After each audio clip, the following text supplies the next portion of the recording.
मराठा आरक्षण, आजची सद्यस्थिती आणि मनोज जरांगे पाटील यांचा निर्धार.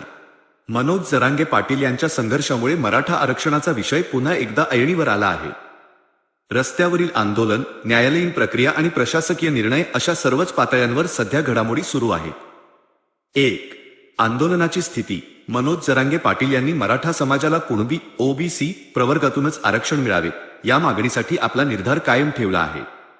सरकारने 10% स्वतंत्र आरक्षण दिले असले तरी ते न्यायालयात टिकणार नाही या भूमिकेवर ते ठाम आहेत.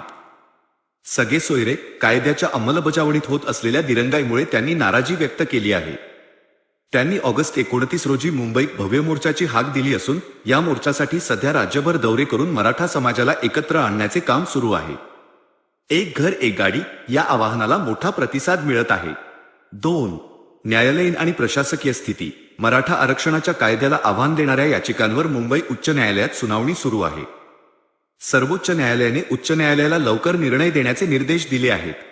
मराठा समाजातील व्यक्तींना कुणबी प्रमाणपत्र देण्याचे काम सुरू असले तरी त्यात अनेक अडथळे येत आहेत. मनोज जरांगे पाटील यांचा आरोप आहे की ही प्रक्रिया जाणून बुजून संथ गतीने केली जात आहे. 3. राजकीय आणि सामाजिक स्थिती. मनोज जरांगे पाटील यांच्या आंदोलनामुळे राजकीय वातावरण तापले आहे. काही राजकीय नेते त्यांच्या भूमिकेचे समर्थन करत आहेत तर काही त्यांच्यावर टीका करत आहेत. यामुळे मराठा आणि ओबीसी समाजामध्ये तणाव निर्माण झाल्याचेही दिसून येत आहे.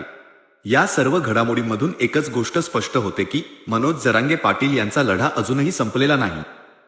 मराठा समाजाला न्याय मिळेपर्यंत ते शांत बसणार नाहीत असा त्यांचा निर्धार आहे.